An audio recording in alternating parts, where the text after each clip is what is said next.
Yo, what's up? So, it's finally here, the 1.3 firmware update for the EOS R5. And this is a firmware update that Belle and I have been looking forward to for a while now, because we were hoping that we do get a little bit more dynamic range out of the C-Log 3 on the Canon EOS R5. So we did some brief testing, we compared the C-Log 3 to the original C-Log as well as to the Canon Raw Light and our C300 Mark III, just because we can, but we also tested the slow motion in 1080 and the Canon Raw Light in general. So all of this and a little bit more in this video. My name is Damien Cooper and welcome to Monkey Pictures.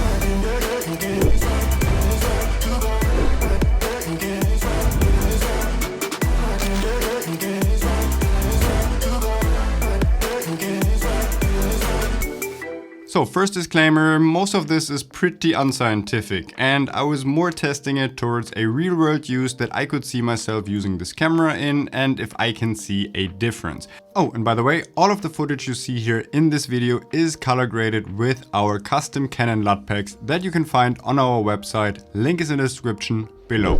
The first test that I did was probably the most scientific, if you will. So here's what I did. I put the camera in C-Log 3. I put it into ISO 800, which is the new base ISO for C-Log 3 instead of 400 on C-Log. So this is something that you need to know.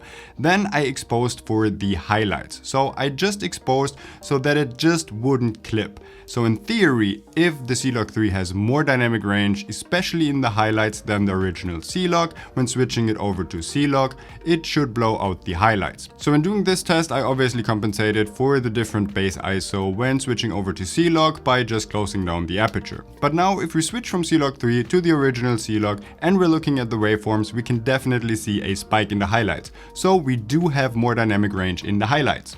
Yay! However, when looking at our chart, we do have a little bit more dynamic range in the highlights on the C-Log 3, but we lose dynamic range in the shadows. So in all of my real world testing, that really didn't make too big of a difference, because in a real world scenario, I would probably expose for the highlights on both the C-Log or the C-Log 3. And when doing that in all of the testing that I did, and we did it in high noon as well as in sunset situations, the end result looked pretty much dead even. There really wasn't any difference when exposing for the highlights because the shadow detail was pretty much the same on both of them. So overall, maybe there is half a stop more in the highlights, if even, but in a real world scenario where I would use this camera in, I really wouldn't see a difference. And when comparing this to the C300 Mark III, for example, you see a huge difference in the dynamic range, as well in the highlights, also in the shadows.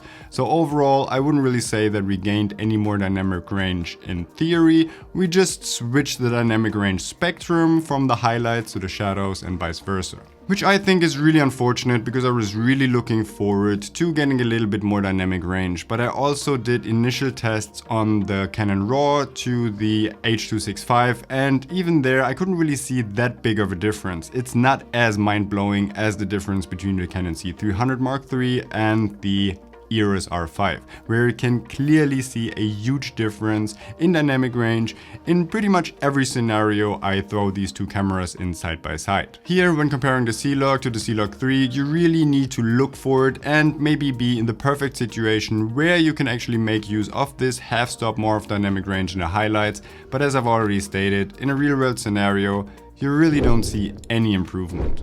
So now what's the big deal with the update to C-Log 3 instead of the original C-Log? Well, there still is one and I think that is a pretty cool improvement.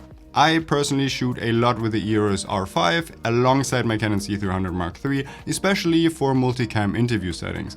Before I had to use a gray card and then it was fairly easy to match these two, but now we get access to another color space when choosing C-Log 3 on the Canon EOS R5, and that is Cinema Gamut.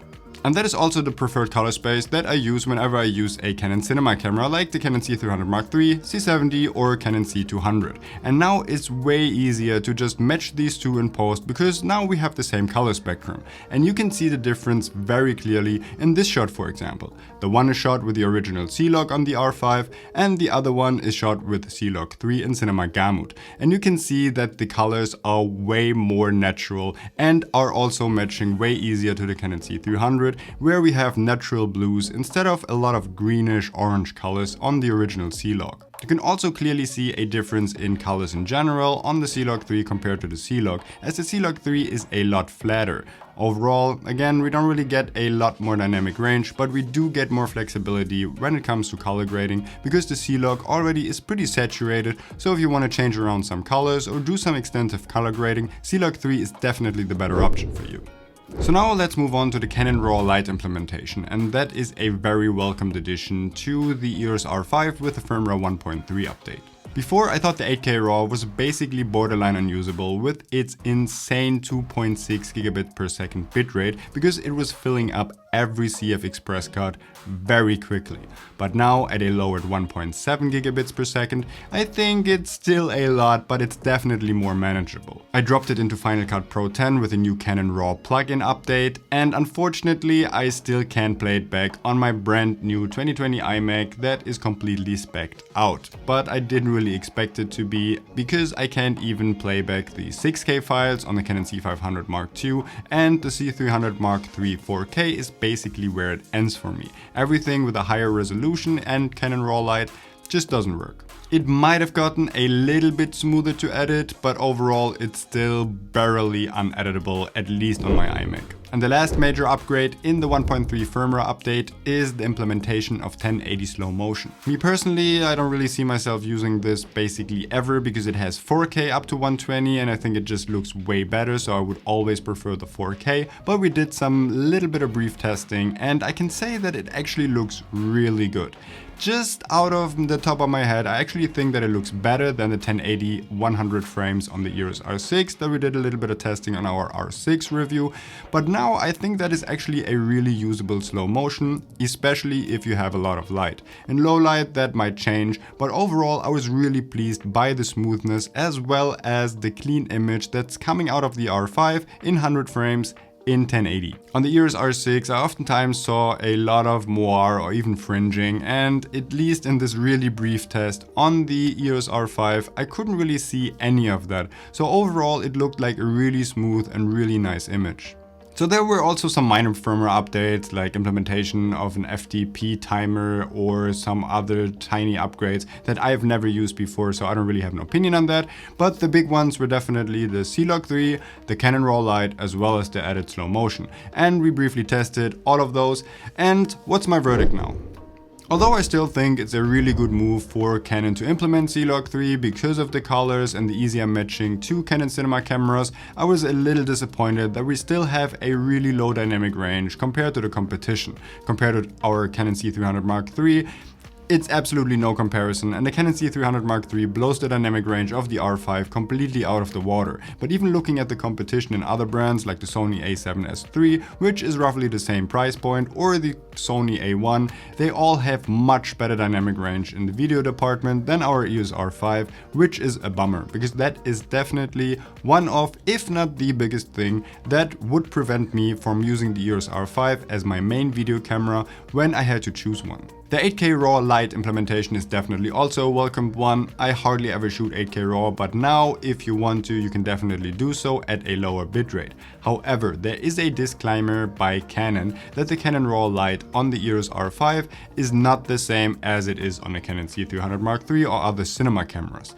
I really don't know what that means. They didn't elaborate on that, so maybe if I get an update on that, I will drop that in my Instagram stories. So make sure to follow me on Instagram as well if you don't already.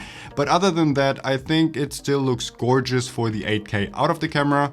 But again, not enough dynamic range for me. And last but not least, the 1080 slow motion. And for me, this isn't really an upgrade because I wouldn't use it ever, as I'm only shooting 4K. But if you're a 1080 shooter, then this is obviously a big deal for you, because now you can shoot slow motion that is way easy to edit. I had absolutely no problem of editing this on any of my computers, and it actually looks pretty damn good for 1080. And the very last thing to note here is that The R6 also got a firmware upgrade, but unfortunately didn't really get any of these major upgrades like a change in C-Log. It did get a change in the IPB codec, where there's now an even lighter and smaller IPB codec, which I think is somewhat unnecessary, and I'd rather have it the other way around and have an all-I codec, at least for 24-25 frames. And I'd also welcome it to have C-Log 3 as well, because then it could be way easier to match all of these cameras together. So maybe we need to wait a little further and get this in the future. So if you have any questions, let me know down in the comments below. I hope you did enjoy this video. I hope you learned a little bit, although it might be a little disappointing